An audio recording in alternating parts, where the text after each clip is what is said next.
آج کچھ باتیں کربلا کے بعد جو واقعات ہوئے اس پر کرتے ہیں، مگر اس سے پہلے جو اس ظلم کی داستان رقم کرنے والے ظالم لوگ تھے نا، وہ ایسے ظالم بن کیسے گئے، یہ بڑا ضروری ہے سمجھنا۔ اس سے سیکھنے کو یہ ملا، حدیث پاک کا مضمون پہلے سمجھ لیں کہ مال کی اور اقتدار کی لالچ ایسے کسی کے ایمان کو نقصان پہنچاتی ہے کہ اگر کسی بھوکے بھیڑیے کو، بھوکا بھیڑیا بکریوں کے ریوڑ میں چھوڑ دیا جائے تو وہ کس طرح بکریوں کو چیر پھاڑ کے رکھ دے گا، اس سے زیادہ ایمان کو جو نقصان پہنچاتی ہے، حدیث کا مضمون ہے، وہ مال کی اور اقتدار کی لالچ ہے۔ اے یورپ میں رہنے والوں، اے مجھے دنیا بھر میں سننے والوں، یہ مال جو ہے نا، اس کی محبت دل میں آنے نہ دینا ہے بڑا مشکل۔ مال ہی تو انسان سمجھتا ہے سب کچھ ہے، پیسے ہوں گے تو خوشحال ہوں گا، پیسے ہوں گے تو فیوچر برائٹ ہوگا، پیسے ہوں گے تو مسائل حل ہوں گے۔ مال شیطان نے ایسا دل میں پھنسا دیا ہے کہ اسی مال کے چکر میں بندہ حرام کماتا ہے، اسی مال کے چکر میں وہ غلط کام کرتا ہے، اللہ کی ناراضگی والے کام کرتا ہے۔ ہم سنتے ہیں کہ مسلمان کہلانے والا شراب بیچتا ہے، مسلمان کہلانے والا معاذ اللہ خنزیر بیچنے والے اسٹور پہ کام کر رہا ہوتا ہے، مسلمان ہی کہلانے والا، ماں باپ مسلمان تھے، کلمہ پڑھا تھا، اذان سنی تھی، مگر یورپ آنے کے لیے اپنے فارم کے خانے کے اندر لکھ دیتا ہے کہ میں مسلمان نہیں ہوں۔ یعنی ایک طرف تو آپ کہتے ہیں یزیدیوں نے بڑا ظلم کیا، ہم اپنے ساتھ کیا کرتے ہیں، تھوڑے پیسوں کے لیے، تھوڑے یورو کے لیے۔ جو ان غلط کاموں میں ملوث ہے وہ غور کرے کہ یہ مال کی لالچ کہیں برباد نہ کر دے۔ جب بھی آپ کے دل میں مال کی لالچ گھر کرنے لگے نا، چیک کیا کرو کہ میرے نزدیک دین زیادہ ہے یا مال زیادہ ہے۔ اور یہ چیک پتہ ہے کیسے ہوگا کہ جب حرام روزی آئے نا سامنے، بڑے بڑے زبردست ڈیل آ جائے، زبردست پروفٹ، لاکھوں کروڑوں روپے کا پروفٹ سامنے آئے، نفع نظر آئے، یورو نظر آئے، اب اپنے دل سے پوچھو کہ یہ ہیں حرام کے، لے لوں یا اللہ کی وجہ سے چھوڑ دوں، اللہ کی ناراضی کی وجہ سے چھوڑ دوں۔ یہ ٹیسٹ ہے آپ کا کہ ایمان مضبوط ہے یا دنیا کی محبت مضبوط ہے۔ اچھا پیسے آ گئے، اور اب جب زکوٰۃ دینے کی باری آتی ہے تو زکوٰۃ دیتے وقت پہلے تو پوری دیتے ہو کہ نہیں، یہ چیک کریں، اور اگر دیتے ہیں تو دل پر بوجھ ہے یا آسانی سے دیتے ہیں۔ اگر برڈن فیل ہو رہا ہے، مشکل فیل ہو رہا ہے، نہیں نکل رہے، یار بچ جائیں کسی طریقے سے، کوئی طریقہ، کوئی ایسا راستہ بتاؤ کہ یہ زکوٰۃ کے پیسے بچ جائیں، تو سمجھ لو سٹارٹ ہو گیا معاملہ۔ یزید والے نقش قدم پر چل پڑے آپ، مال کی محبت آ گئی ہے، اور یہ مال کی محبت ادھر جا کے مارے گی کہ بندہ سوچ بھی نہیں سکے گا، ایسا پھنسائے گی۔ زکوٰۃ دیتے وقت، صدقہ دیتے وقت، نیکی کا کام کرتے وقت دل سے مال نکلتا ہے کہ نہیں، یہ بار بار چیک کرنے کی ضرورت ہے۔ کربلا کا واقعہ بار بار یاد دلاتا ہے کہ دیکھو مال کی محبت میں نہ پڑنا۔ اور پھر کچھ لوگوں کو اقتدار کا نشہ ہو جاتا ہے، یہ سیٹ چاہیے اور آگے بڑھنا ہے اور آگے بڑھنا ہے۔ یہ اقتدار صرف سیاسی اقتدار نہیں ہوتا، خاندان میں، پنچایت میں، چودراہٹ میں، بلکہ اب تو ہمارے یہاں دعوت اسلامی والے بیٹھے ہیں، ہمارے یہاں ذمہ داریاں ہوتی ہیں، میں بھی نگران بن جاؤں، میں آگے بڑھ جاؤں، میں بڑی پوسٹ پر پہنچ جاؤں۔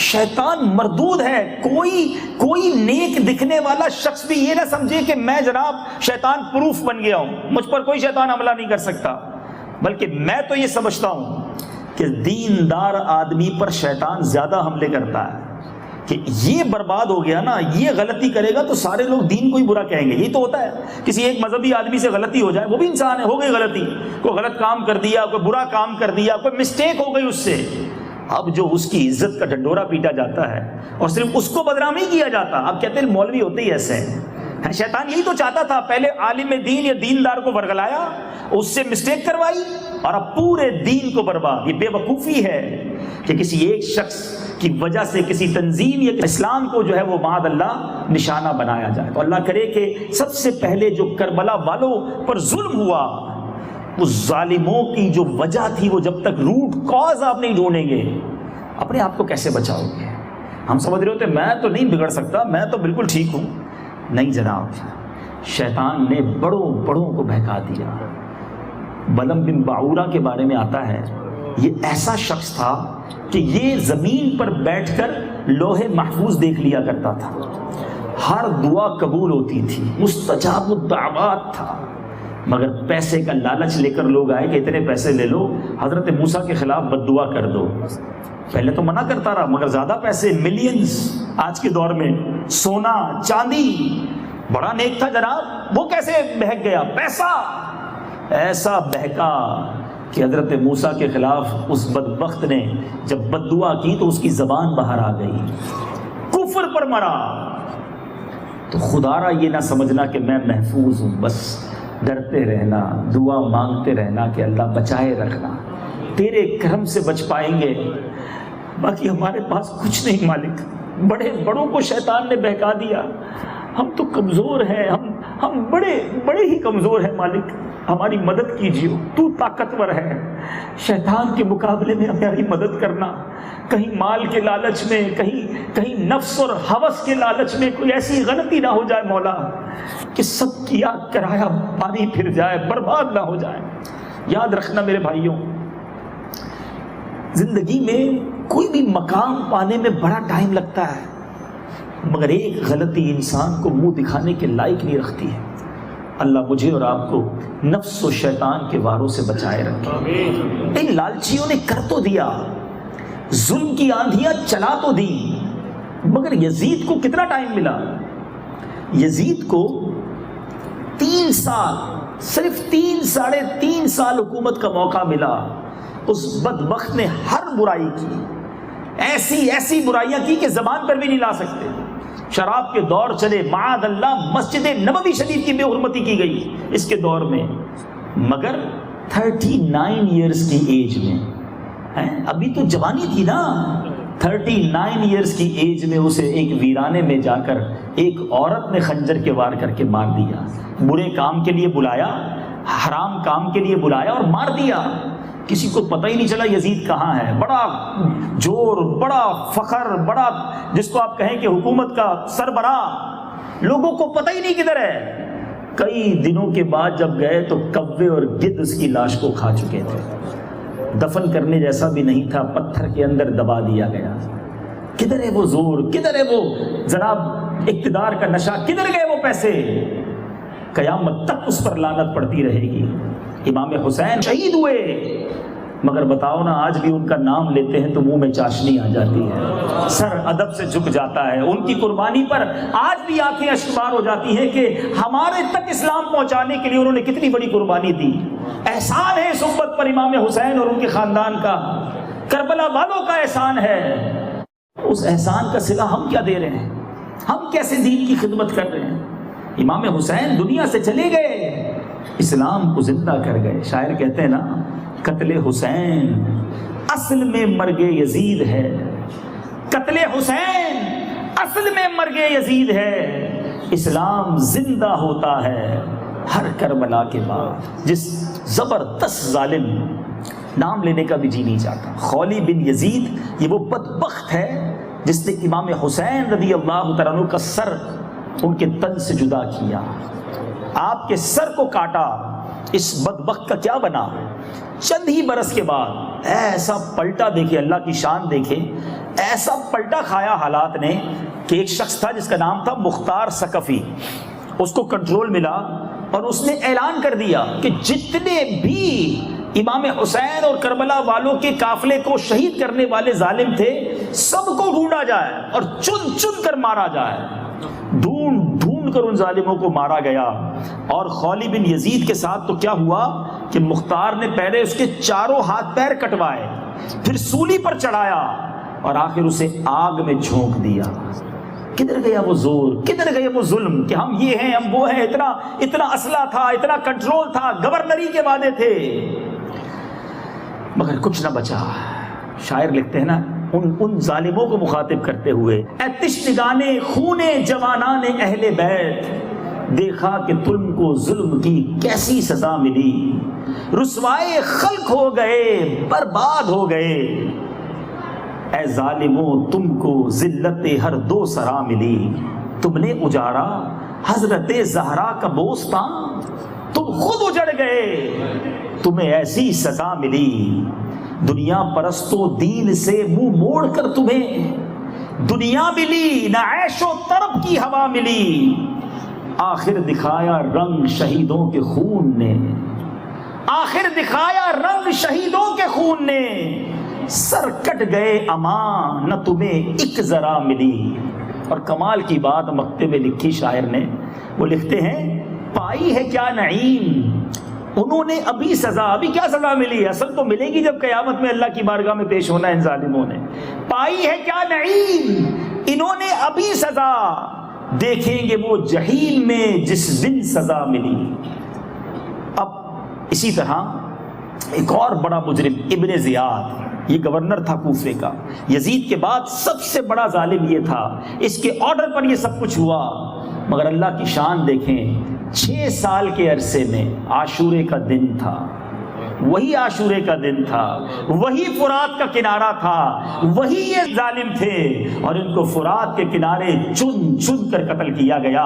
وہی کوفے کا گورنر ہاؤس تھا جہاں ابن زیاد بیٹھا تھا، اور اس کے سامنے امام عالی مقام کا سر انور لایا گیا تھا، اسی مقام پر اب ابن زیاد کا سر لایا گیا، کاٹ کر اس کے ساتھیوں کا سر لایا گیا۔ ایک بڑا سانپ آیا، لوگ گھبرا کر پیچھے ہٹے، مگر وہ سانپ کبھی ابن زیاد کے منہ میں جاتا، کبھی آنکھ اور نتھنے سے باہر نکلتا۔ ایسا انجام ہوا، امام حسین کی شہادت پر ہر طرف آہ و فغاں تھی، اس کے مرنے پر لوگ جشن منا رہے تھے، ان ظالموں کا ایسا انجام ہوا۔ امام حسین کے ساتھ کیا ہوا؟ جب آپ کا سر انور کاٹ کر ان ظالموں نے نیزے پر بلند کیا، میرے امام کی شان دیکھو، بظاہر تو دنیا سے چلے گئے ہیں، مگر اللہ والے شہیدوں کو مردہ نہ کہو۔ کیا مثال دی، کیا دلیل دی امام حسین نے، کہ جب امام حسین کا سر انور نیزے پر لے جایا جا رہا تھا، آپ کی زبان پر تلاوت قرآن مجید، لوگ سن رہے ہیں، ہونٹ ہل رہے ہیں، اور تلاوت قرآن مجید، سبحان اللہ۔ اب ذرا سوچئے کہ امام عالی مقام کے چہرے پر جب آپ کے سر انور سے تلاوت قرآن ہو رہی تھی تو تلاوت بھی کون سی؟ سورہ کہف کی آپ تلاوت کر رہے تھے، ان اصحاب الکہف والرقیم کانوا من آیاتنا عجبا، پہاڑ کی خو یعنی غار اور جنگل کے کنارے والے، اللہ کہتا ہے ہماری عجیب نشانی ہے۔ اس وقت اللہ نے قوت گویائی بخشی، اور زبان مبارک سے امام حسین کی یہ جاری ہوا کہ اصحاب کہف کا واقعہ سے میرا قتل اور میرے سر کو لیے پھرنا عجیب تر ہے۔ میسج کیا ملتا ہے؟ وہ ان کا سر تلاوت کرے، آج ہم پورا سال تلاوت نہ کریں۔ اے پنجتن کا غلام کہلانے والوں، محرم کی نیاز پکا کر کھانے والوں، کھلانے والوں، یہ اچھی بات ہے، کھلانا چاہیے، نیاز پر فاتحہ بھی دینا چاہیے، مگر کیا اتنے میں بات پوری ہو جائے گی؟ امام حسین آخری وقت کربلا میں سجدہ کریں اور نیزے پر تلاوت کریں، اور ہم پورا سال نمازیں بھی قضا کریں معاذ اللہ اور تلاوت بھی نہ کریں؟ بتاؤ نا، یہ کیسی پنجتن کی غلامی ہے؟ نیت کریں نماز نہیں چھوٹے گی، تلاوت قرآن پابندی سے کریں گے انشاءاللہ۔ اور اب میں بیان کو ایک اور طرف لے جانا چاہتا ہوں جو بیسیکلی آج میرے بیان کا موضوع ہے، کہ مختار ثقفی جس نے کام تو بڑا کمال کیا، ایسا بدلہ لیا کہ جتنے ظالم تھے سب کو اس نے پکڑ پکڑ کر ان کے ٹکڑے ٹکڑے کروا دیے، ان کو قتل کروایا۔ لیکن مختار ثقفی نے ایک اور عجیب کام یہ کیا کہ اس نے آگے جا کر نبوت کا اعلان کر دیا۔ معاذ اللہ، اس نے کہا کہ مجھ پر وحی نازل ہوتی ہے۔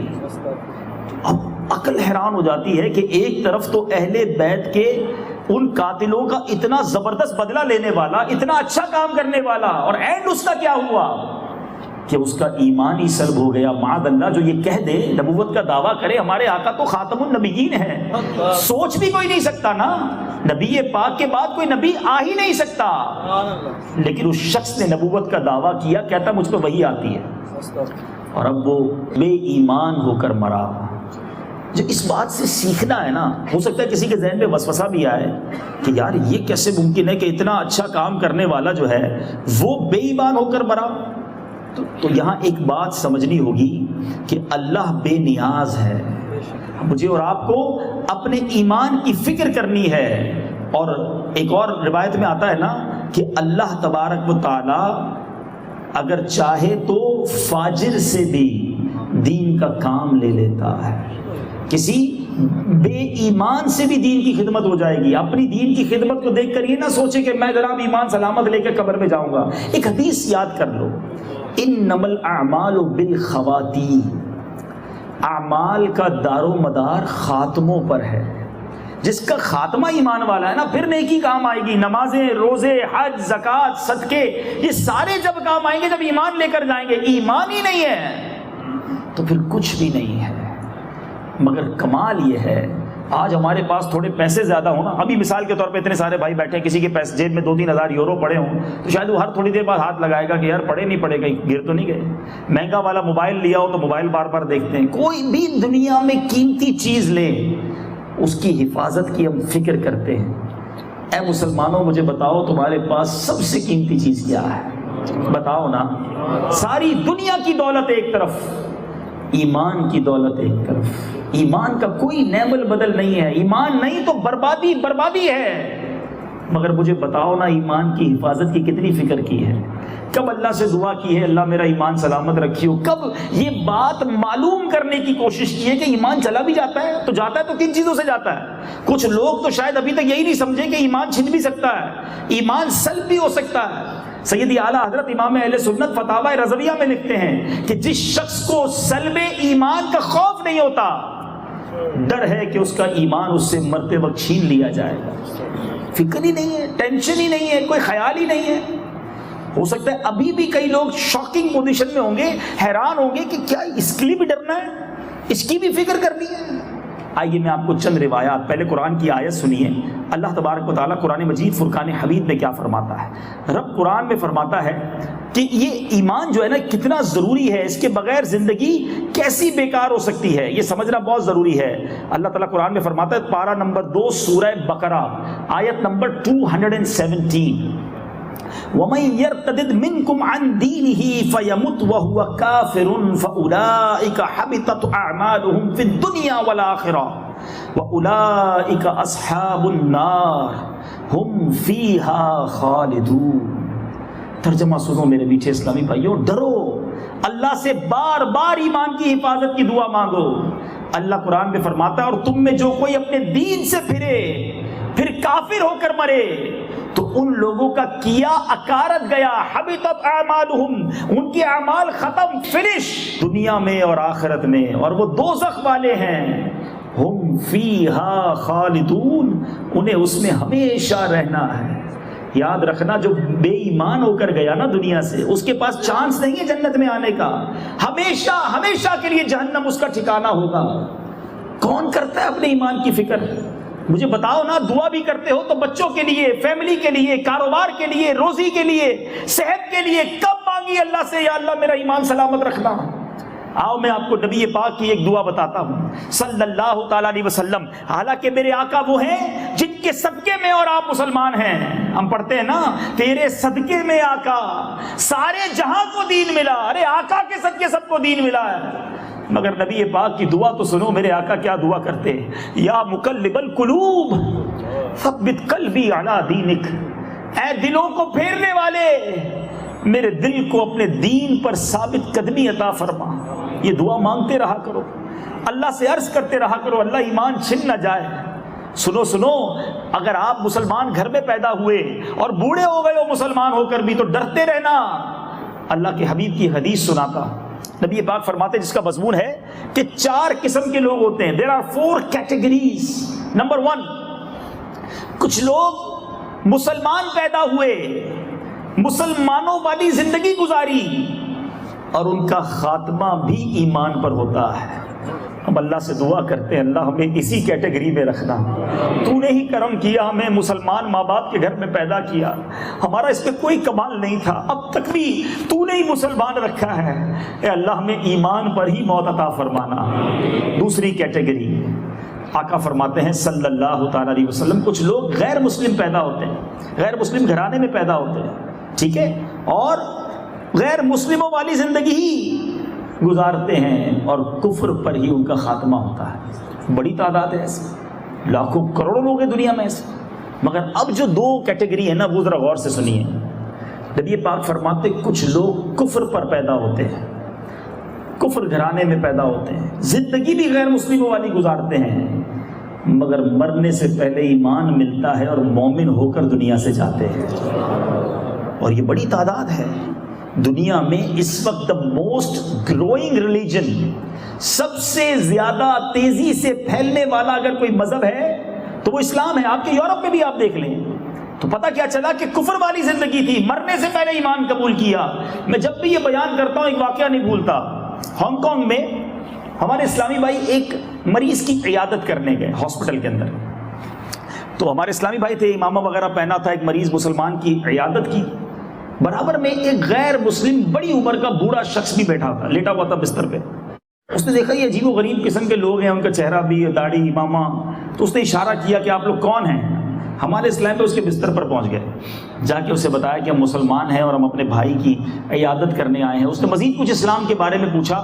مور دین 70 ایئرز اس کی ایج تھی، جو بستر پر اسپتال کے پڑا ہوا تھا. سنو، تھوڑی دیر میں اس کا دل چاہا، اسلامی بھائیوں نے کوشش کی، اس مریض نے بستر پر اسلام قبول کر لیا، کلمہ پڑھ لیا. اور یقین کریں کچھ گھنٹوں کے بعد اس کا انتقال بھی ہو گیا. اللہ اکبر. اس کے نصیب میں ایمان والی موت تھی. اسلامی بھائیوں کا جانا ہوا، ہاسپٹل پہنچنا ہوا، یہ سب اللہ کی طرف سے تھا اور اسے ایمان بستر پر مل گیا. مگر اب جو چوتھی کیٹیگری نبی پاک نے بیان کی نا، وہ بہت ڈرانے والی ہے. اللہ کے حبیب فرماتے ہیں کچھ لوگ مسلمان گھرانے میں پیدا ہوئے، اسلام والی زندگی گزاری، مگر خاتمہ ان کا کفر پر ہوگا. ذرا سوچئے، میں اور آپ بھی تو اس میں ہو سکتے ہیں نا. اپنے ایمان کی فکر کرو، اپنے ایمان کو بچانے کی فکر کریں. اب ایمان کیسے جا سکتا ہے؟ اب آئیے میں کچھ باتیں اس بارے میں بتا دیتا ہوں. لیکن یہ بڑی امپورٹنٹ بات ہے کہ ایمان سب سے پہلے تو بندہ اللہ کا انکار کر دے، ضروریات دین کا ہی معاذ اللہ انکار کر دے. اچھا، نارملی مسلمان ان چیزوں کا انکار نہیں کرتا، بے ادبی کرنے کا اس کا ذہن نہیں ہوتا. اللہ رسول کی اور فرشتوں کی، جنت کی، دوزخ کی پوری ڈیٹیل ہے. لیکن ایک سازش کی گئی ہے، جوکس کے ذریعے، کامیڈی کے ذریعے، ڈراموں کے ذریعے، معاذ اللہ فلموں کے گانوں کے ذریعے ایسے ایسے گانے بنائے گئے اور اس کے ایسے اشعار رکھے گئے کہ مسلمان بھی معاذ اللہ اللہ کی توہین کر رہا ہے، کسی اور کو خدا مان رہا ہے، کسی اور کے آگے سجدے کرنے کی بات کر رہا ہے، محبوب کو صنم مان رہا ہے، اس کو سجدہ کرنے کی، اس کو پوجا کرنے کی مسلمان بات کرتا ہے، کیونکہ گانا بڑا پسند آیا، بار بار سنتا ہے، پھر زبان پہ آ جاتا ہے. یہ مذاق نہ کرو اپنے دین کے ساتھ. کچھ دوست ملتے لطیفے سناتے ہیں، جس کو لطیفے، چٹکلے، کامیڈی کے پروگرام دیکھتے ہیں، کوئی جنت کا مذاق، کوئی دوزخ کا مذاق، کوئی جناب معاذ اللہ اللہ کے عذاب کو ہلکا پیش کر رہا ہے. میں اشارے کر رہا ہوں، سمجھدار سمجھ رہے ہوں گے یہ نہیں ہو رہا کیا. اور مسلمان انجوائے کر رہا ہے، کہکے لگا رہا ہے، جنت کے داروغے کا مذاق اڑایا جاتا ہے. توبہ توبہ توبہ. اس طرح اسلام کا مذاق اڑاؤ گے؟ مجھے بتاؤ نا، کئی ملکوں میں ایسا ہے کہ اس کے صدر کے خلاف کوئی بات نہیں کر سکتا، اس کے وزیر اعظم کے خلاف کوئی جملہ نہیں کہہ سکتا، بغاوت کا مقدمہ ہو جائے گا. ٹھیک ہے یہ قوانین اگر کسی ملک کے ہیں، مگر اللہ اور رسول کے بارے میں جو منہ میں آئے گا بکتے رہو گے. یہ ایمان کا مذاق بنا رکھا ہے لوگوں نے. سوچئے، پتہ بھی نہیں چلتا. یہ شیطان اتنا مردود ہے کہ بڑی آسانی سے ایمان چھین لیتا ہے. سید اعلیٰ حضرت نے بہت پہلے بات سمجھائی تھی.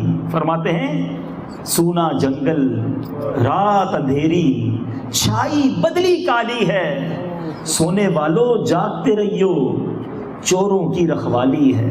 ایسی شاطر طریقے سے، ایسی جناب پتہ بھی نہیں چلے گا اور ایمان لے کے چلا جائے گا. آنکھ سے کاجل صاف چرا لیں، یہاں وہ چور بلا کے ہیں. آنکھ سے کاجل کیسے چرا سکتا ہے کوئی؟ وہ بلا کا چور ہے، کمال کا چور ہے، بڑا شاطر ہے. آنکھ سے کاجل صاف چرا لیں، یا وہ چور بلا کے ہیں. تیری گٹھڑی تاکی ہے اور تو نے نیند نکالی ہے. الرٹ رہیے. کچھ لوگ کہتے ہیں یار میں سب کی سنتا ہوں، میں سب کے کلپ سنتا ہوں، سب کی باتیں سنتا ہوں، پھر باتیں عمل تو اپنوں کی کرتا ہوں. نہیں جناب، کیوں سب کی سنیں گے؟ جو اللہ رسول کی نہیں سنتا میں اس کی کیوں سنوں گا؟ یہ دوسروں کے سننے والے بھی بعض اوقات بہکاوے میں آ جاتے ہیں. نہ ہمارے پاس دلائل ہیں، نہ ہماری اتنی میچیورٹی لیول ہے، پتہ نہیں کون سی بات دماغ میں پھنس گئی، اسلام کے خلاف، دین کے خلاف، عشق رسول کے خلاف، اور آپ کے دماغ میں پھنس گئی اور آپ کا ایمان چلا گیا. کیوں سنیں گے ہم سب کی؟ ہمیں سننی اس کی ہے جو اللہ اور اس کے رسول سے محبت کرتا ہے، صحابہ اور اہل بیت سے محبت کرتا ہے، ہم نے اسی کا قدم تھامنے جس نے میرے آقا کے قدم تھامے ہوئے۔ اپنے ایمان کی فکر کرو میرے میٹھے اسلامی بھائیوں۔ مگر آج بڑا آسان ہے، کہتے ہوئے بھی ڈر لگتا ہے کہ فکر ہی نہیں ہے کسی کو ایمان بچانے کی۔ پھر شیطان ایک اور بڑا وار پتہ کیا کرتا ہے؟ شیطان جو ہے نا وہ پہلے گناہوں میں مبتلا کرتا ہے۔ یہ جو گناہوں کی عادت ہوتی ہے نا، سمجھو میری بات، آپ نے دیکھا ہوگا سگریٹ پینے والے کو کیا کہا جاتا ہے کہ نہیں پینی چاہیے، ظاہر ہے صحت کے لیے خراب ہے، لیکن سگریٹ پینے والے کے بارے میں کہا جاتا ہے کہ جتنا وہ زیادہ پیتا رہتا ہے آہستہ آہستہ اندر اس کے پرابلمز ہونا شروع ہو جاتی ہیں۔ احادیث کا مضمون ہے کہ جب کوئی بندہ گناہ کرتا ہے نا، ایک گناہ، تو اس کے دل پر ایک ڈاٹ، سیاہ نقطہ لگ جاتا ہے۔ دوسرا گناہ کرتا ہے، پھر نقطہ، پھر نقطہ، پھر نقطہ، روز گناہ، روز فلمیں، روز ڈرامے، روز میوزک، روز بے حیائی، معاذ اللہ شراب، جوا، بے حیائی، بدکاری۔ سوچو، حرام کمانا، ماں باپ کو ستانا، یہ جو گناہ کی عادتیں ڈالی ہوئی ہیں نا، یہ روز ڈاٹ ڈاٹ، نقطہ، کالا نقطہ۔ حدیث کے الفاظ ہیں، ایک وقت آتا ہے کہ بندے کا دل سیاہ ہو جاتا ہے، بلیک۔ اب اس پر کوئی ہدایت کی بات اثر نہیں کرتی۔ کیا ہوا تھا یزید والوں کے ساتھ؟ دل کالے ہو گئے تھے، سمجھ ہی نہیں آ رہا تھا۔ امام حسین نے عاشورہ کے دن 10 محرم کو کھڑے ہو کے انہیں بتایا، جانو میں کون ہوں، میں نبی کا نواسا ہوں، کیا جواب دو گے قیامت کے دن؟ دل کالے تھے، مہریں لگ گئی تھی۔ خدا را اس دن سے بچو جس دن دل کالا ہو جائے۔ ہم میں سے بہت سارے، ہو سکتا ہے، اللہ نہ کرے کوئی ایسا ہو، لیکن ہو سکتا ہے کوئی بھائی ایسا بھی بیٹھا ہو جو کہہ رہا ہو یار یہ کب ختم کریں گے، دل نہیں چاہ رہا سننے کو، ہے نیند آتی ہے بیان میں، نماز میں دل نہیں لگتا، ذکر کریں تو مزہ نہیں آتا۔ سمجھ جاؤ کہ اگر مجھے اللہ اور اس کے رسول کی باتوں میں لطف نہیں آ رہا، دل پہ کالک جم گئی ہے، علاج کرو اس کا، صاف کرو اسے۔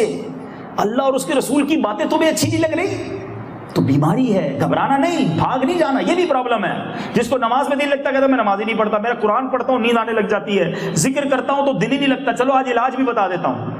جب بھی آپ کو ایسی فیلنگ ہو نا کہ یار میں جب اجتماع میں جاتا ہوں، محفل میں جاتا ہوں، نماز پڑھتا ہوں، قرآن پڑھتا ہوں، تسبیح اٹھاتا ہوں، مجھے مزہ ہی نہیں آتا، گھبراہٹ ہونے لگتی ہے، جی چاہتا ہے ختم کر دوں، تو سمجھ جانا میں بیمار ہوں۔ بیمار کیا کرتا ہے؟ بیمار کو کھانا اچھا لگتا ہے؟ بتاؤ نا۔ منہ کیا ہو جاتا ہے؟ کڑوا۔ سب کو پتا ہے منہ کڑوا، نہ کھانا اچھا، نہ پسند کی ڈش اچھی، نہ فروٹ اچھا، ایون بیوی بچے بھی اچھے نہیں لگتے۔ جب بندہ بیمار ہوتا ہے اس کو فیملی بھی اچھی نہیں لگتی، زیادہ باتیں نہ کرو، مجھے اکیلا کر دو۔ کرتے ہو نا ایسا؟ کیا کرتے ہو؟ دوائی چھوڑ دیتے ہو؟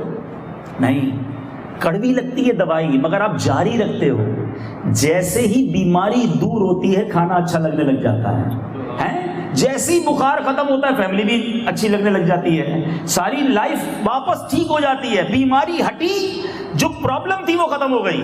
میرا علاج یاد رکھنا، نیکی کرتے رہنا، نماز پڑھتے رہنا، یہ دوائیں ہیں، ذکر کرتے رہنا، اجتماع میں آتے رہنا۔ نہیں چاہے گا دل، زبردستی بیٹھو، تھوڑے دنوں کی بات ہے، جب یہ زنگ دور ہوگا تمہیں ذکر میں مزہ آنے لگ جائے گا، نعت سنو گے آنکھیں آنسو بہائیں گی، سجدہ کرو گے دل لگ جائے گا، قرآن پڑھو گے دل میں رقت طاری ہوگی، سمجھ لینا بیماری اب کچھ دور ہوئی ہے، صفائی ہونا شروع ہو گئی ہے۔ چھوڑ کے بھاگ مت جانا۔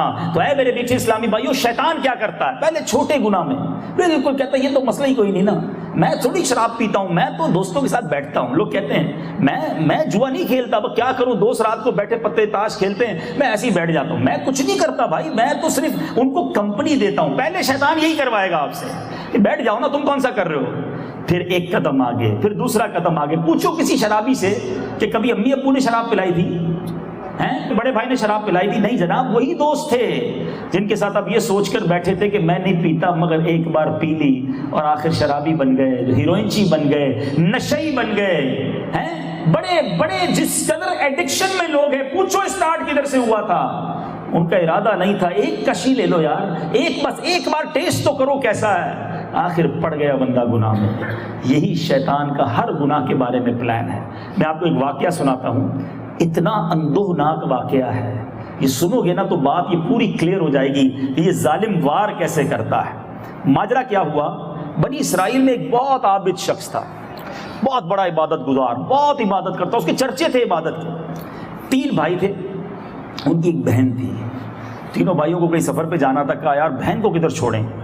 کہا یار اتنا بڑا نیک آدمی ہمارے محلے میں رہتا ہے، اس کو سمجھا دیتے ہیں بہن کی ذرا خیال رکھ لے، نیک نمازی ہیں، با پردہ با حیا، یہ بہن کی حفاظت بھی کرے گا، جوان بہن ہے۔ تینوں بھائی نے اس کو کہا اور چلے گئے۔ عابد بڑا پرہیزگار تھا، بڑا عبادت گزار تھا، تو عابد نے کہا میں آپ کی بہن کو نہیں سنبھال سکتا بھائی، یہ پردے کا معاملہ ہے، میں کہاں اپنے پاس اس کو رکھوں گا۔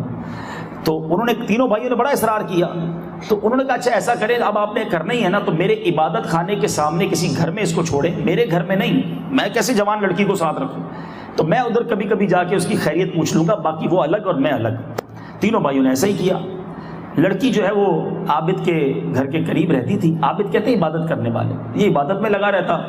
اب یہ کیا کرتا کہ اپنے گھر کے باہر کھانا رکھ دیتا، اس کا خود باہر نہیں نکلتا تھا، کھانا رکھ دیتا تاکہ آمنا سامنا بھی نہ ہو، بڑا جس کو کہتے ہیں نا با حیا تھا۔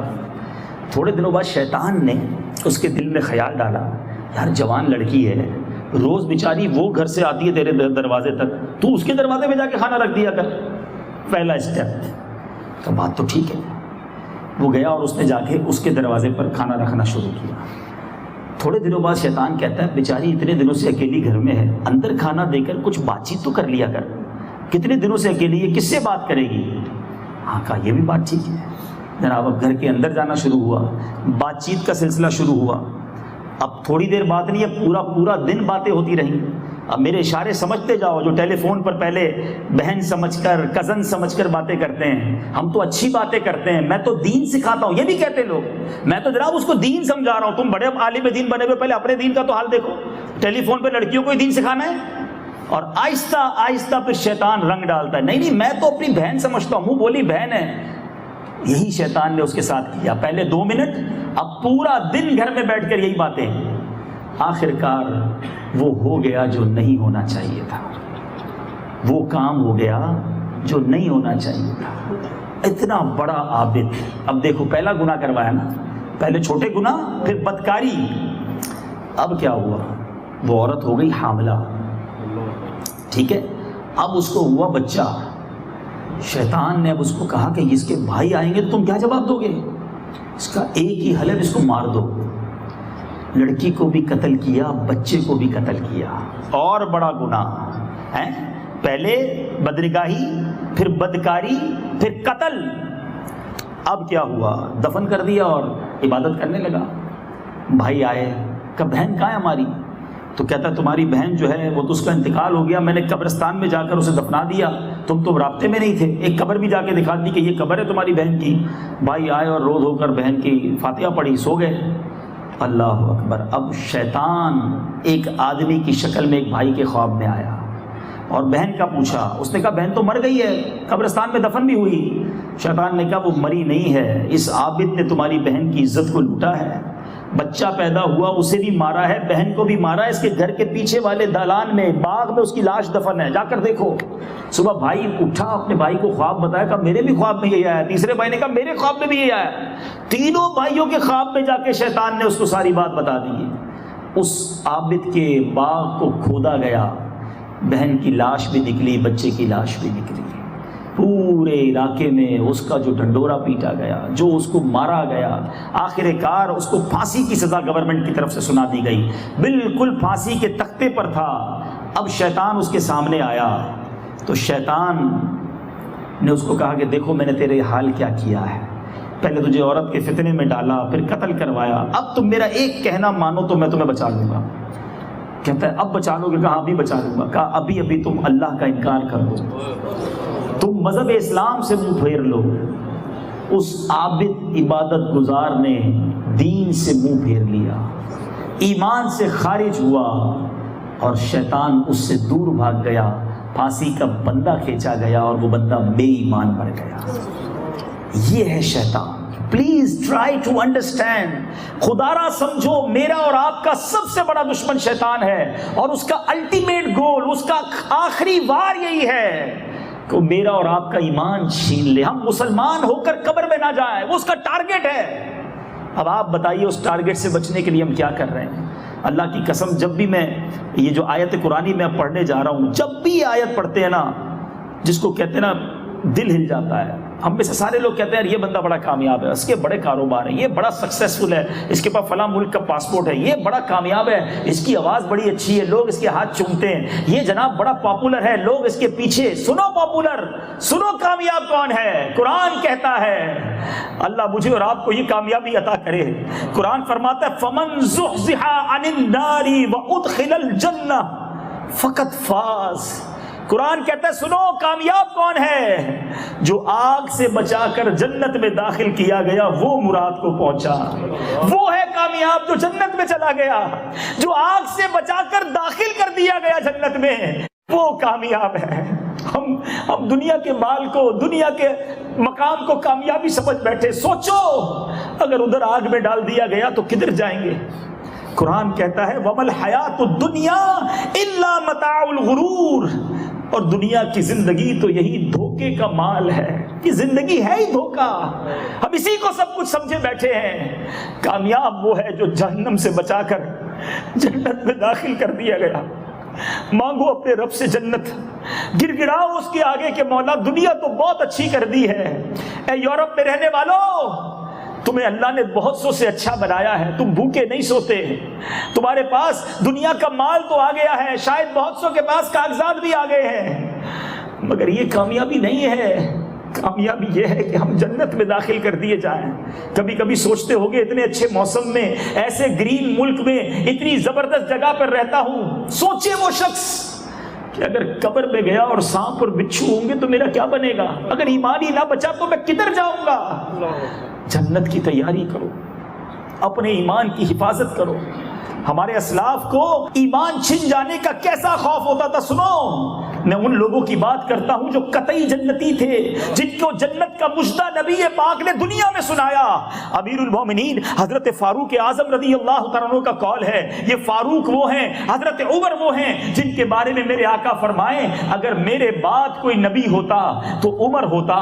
عمر جس گلی سے گزر جائے اس گلی سے شیطان نہیں گزرتا، مگر عمر فاروق کا خوف خدا دیکھو۔ حضرت عمر نے ایک درخت کو دیکھ کر کہا کہ کاش میں ایک درخت ہوتا جس کو کاٹ دیا جاتا۔ حضرت ابوبکر صدیق اللہ اکبر افضل البشر بعد الانبیاء، آپ کہتے ہیں ایک پرندے کو دیکھ کر اے پرندے کاش مجھے انسان نہ بنایا گیا ہوتا۔ یہ کیوں کہتے تھے؟ انہیں ڈر تھا، خوف تھا کہ کہیں ایمان سلب نہ ہو جائے، کہیں اللہ کی بارگاہ میں جائیں تو ایمان کے بغیر نہ جائیں، اور ادھر حساب کیسے دے سکیں گے۔ سنو سنو، عثمان غنی رضی اللہ تعالیٰ عنہ ایک بار نہیں 2 بار نبی پاک سے جنت خریدنے والے، ذوالنورین، آپ فرماتے میں اس بات کو پسند کرتا ہوں کہ مجھے وفات کے بعد نہ اٹھایا جائے۔ شرمندگی کا عالم دیکھیں، حضرت سیدنا طلحہ، سیدنا زبیر عشرہ مبشرہ میں سے بھی ہیں، ان میں صحابہ کہتے کاش ہم پیدا ہی نہ ہوئے ہوتے۔ حضرت عائشہ صدیقہ رضی اللہ تعالی عنہا فرماتی کاش میں نسین منسین کوئی بھولی بسری چیز ہو جاتی۔ اللہ اکبر، اللہ اکبر۔ اے غوث پاک کے چاہنے والوں، پیران پیر کے غلاموں، سنو، اولیاء کرام کے سردار ہیں، مگر غوث پاک کہتے ہیں ایک بار کعبے کے طواف کرتے ہوئے ایک شخص کو دیکھا گیا جو غلاف کعبہ پکڑ کر دعا کرتا ہے، یا اللہ مجھے قیامت کے دن اگر میرے اعمال اچھے نہیں ہیں تو مجھے اندھا اٹھانا، یا اللہ مجھے آنکھ والا نہ اٹھانا۔ کسی نے کہا اے شیخ ہم تو عافیت کی دعا کرتے ہیں، آپ قیامت کے دن اندھا اٹھائے جانے کی دعا کرتے ہیں۔ تو جب انہوں نے سر اٹھایا لوگوں کی چیخیں نکل گئیں، وہ کوئی اور نہیں شیخ عبد القادر جیلانی ہیں۔ کہا حضور ایسی دعا، کعبے کا غلاف پکڑ کر کہتے ہیں اگر اللہ کی بارگاہ میں میرے گناہ زیادہ ہیں تو میں چہرہ کیسے دکھاؤں گا، لوگوں کو سامنا کیسے کروں گا۔ پیران پیر کہتے ہیں لوگ کہتے ہیں آج عید کا دن ہے، عید کا دن ہے، عبد القادر کے لیے عید کا دن وہ ہوگا جب اپنا ایمان سلامت لے کر دنیا سے جائے گا۔ بتاؤ یہ وہ لوگ جو عبادت گزار تھے، جو جنتی تھے، جو نیک اعمال کرنے والے، وہ ڈریں، وہ روئیں، وہ گڑ گڑائیں، اور ہمیں کوئی خیال نہ ہے، ہم ذرا بھی نہ ڈریں، ہم شیطان کی ساری باتیں مانیں اور یہ بھی سوچیں کہ ایمان لے کر جائیں گے۔ خدا را میرے میٹھے اسلامی بھائیوں، دین کی، ایمان کی فکر کیجئے۔ اور احادیث کا مضمون ہے کہ بندہ دوستی کرتے وقت دیکھے کہ بندہ دوست کے دین پر ہوتا ہے۔ ہاں جس کو دیکھو دوست بنائے بیٹھے ہو، ہیں بد مذہب ہے وہ بھی دوست ہے، بے عقیدہ ہے وہ بھی دوست ہے۔ انسان اپنے دوست کے دین پر ہوتا ہے۔ ایسے دوست بناؤ جو اللہ والے ہیں، علماء کہتے ہیں دوست ایسا ہوتا ہے جسے دیکھے تو خدا یاد آ جائے. بتاؤ نا ایسا دوست ہے کوئی؟ ہمارے پاس تو دوست ایسے جس کو دیکھو تو سنیما یاد آتا ہے، فنکشن یاد آتا ہے، شراب کھانا یاد آتا ہے، بے حیائی کے کام یاد آتے ہیں، جب ملتا ہے کوئی اور گندی چیز بتا دیتا ہے. ایسے دوست جو نہ مرنے کے بعد کام آئے، نہ دعا کر سکے، نہ ایصال ثواب کر سکے. آ جاؤ دعوت اسلامی کے ماحول میں، بہت اچھے دوست ہیں. یقین کرو یہ دعوت اسلامی اتنا زبردست ماحول ہمیں اللہ نے دے دیا ہے. یہ بڑے اچھے دوست ہیں. یہ دنیا میں بھی ہمیں گناہ کی طرف جاتا دیکھتے ہیں نا، ہمیں بچاتے ہیں، ہمیں سمجھاتے ہیں. نہ جاؤ، آ جاؤ جنت کے راستے کی طرف، پڑھ لو نمازیں، آ جاؤ قرآن پڑھ لو، آ جاؤ قافلے میں اللہ کے گھر میں کچھ دن گزار لو، گناہ کی طرف نہ جاؤ، حرام کی طرف نہ جاؤ. کتنے اچھے دوست ہیں. اور یقین کرو جب ہم مر جائیں گے نا، یہ دوست پھر بھی نہیں بھولتے، یہ وہاں بھی یاد رکھتے ہیں، پھر دعا کریں گے، قافلے میں جائیں گے ہمیں یاد کر لیں گے. دیکھو نا دنیا میں کسی اسلامی بھائی کا انتقال ہوتا ہے، باقی سارے لوگ بھی دعا کر رہے ہوتے ہیں. یہ اتنی خوبصورت فیملی ہے، اس میں شامل ہو جاؤ، اچھے دوست تلاش کر لو. آخری حدیث سنا کر اپنی بات ختم کرتا ہوں. نسائی شریف میں یہ حدیث جب سے پڑھی ہے، اللہ اکبر کیا حدیث ہے. حدیث پاک کا خلاصہ ہے، مضمون ہے کہ اللہ تعالیٰ کی بارگاہ میں نبی پاک فرماتے ہیں کہ اللہ تعالیٰ کی بارگاہ میں ایک نیک شخص عبادت گزار اس طرح جھگڑے گا جس طرح تم دنیا میں آپس میں جھگڑتے ہو. مان والی لڑائی ایک تو ہوتی ہے نا کہ جس سے بڑی محبت ہو بندہ ضد کرتا ہے، یہ وہ والا جھگڑا نہیں ہے جو کسی کا پیسے ویسے کا جھگڑا، وہ نہیں. مان والی ضد جس کو کہیں، مان والی ضد، وہ اللہ کی بارگاہ میں کھڑا ہو جائے گا، اللہ سے عرض کرے گا یا اللہ تو نے میرے دوست کو جہنم میں ڈال دیا. میں گواہی دیتا ہوں وہ ایمان والا تھا، وہ میرے ساتھ نمازیں پڑھتا تھا، میرے ساتھ اس نے دین کا کام کیا، ہم نے روزے رکھے، یا اللہ ایک ساتھ تو نے اسے جہنم میں ڈال دیا. اس بندے کا اللہ کی بارگاہ میں مقام یہ ہوگا، اللہ فرمائے گا جاؤ اپنے دوست کو جہنم سے نکال کر لے آؤ. وہ اپنے اس دوست کا ہاتھ پکڑ کے جہنم سے نکال کر لے آئے گا. واللہ جب سے یہ حدیث پڑھی ہے نا، زندگی میں یہ خیال دل میں بیٹھ گیا ہے کہ کوئی ایک تو ایسا دوست بنا لوں کہ اگر میرا حال برا ہو قیامت کے دن تو وہ اللہ کی بارگاہ میں عرض تو کر سکے کہ اللہ یہ میرا دوست تھا، میرے ساتھ میں گواہی دیتا ہوں اس نے نمازیں پڑھی تھی، اس نے میرے ساتھ روزہ رکھا تھا. کر لو کچھ مدنی قافلوں میں سفر، کوئی ایک تو کھڑا ہو جائے گا اللہ کی بارگاہ میں، یا اللہ 3 دن میرے ساتھ رہا تھا مسجد میں گواہی دیتا ہوں. کیا پتا اس کا اللہ کی بارگاہ میں کتنا بڑا مرتبہ ہو. ڈھونڈو مدنی انعامات کے عاملین کو، ڈھونڈو نیک لوگوں کو اور ان کے ساتھ دوستی کر لو، کچھ وقت گزار لو. اللہ بڑا کریم ہے، جس کا دوست نیک ہو اللہ اس پر بھی کرم فرما دیتا ہے. ایمان کی حفاظت کی فکر کرو، جنت میں جانے کا سامان کرو. اے میرے میٹھے اسلامی بھائیوں، خدا را مرنا ہم سب نے. نوجوان جب ایسی باتیں سنتا ہے تو سوچتا بھی تو بہت دیر ہے، مولانا صاحب باتیں اچھی کر رہے ہیں مگر ابھی تو میں جوان ہوں نا، بوڑھا ہوں گا تو یہی کروں گا جو یہ کہہ رہے ہیں. مجھے بتاؤ کیا جوان اٹلی میں نہیں مرتے ہیں؟ باپ موجود ہوتا ہے اور بیٹا قبر میں پہنچ جاتا ہے. شاعر کہتا ہے نا، آگاہ اپنی موت سے کوئی بشر نہیں، سامان 100 برس کا ہے پل کی خبر نہیں. کب تیاری کرو گے؟ کب آخرت کی تیاری کرو گے؟ کب تک گناہ کرتے رہیں گے؟ کب تک اللہ کی نافرمانی کریں گے؟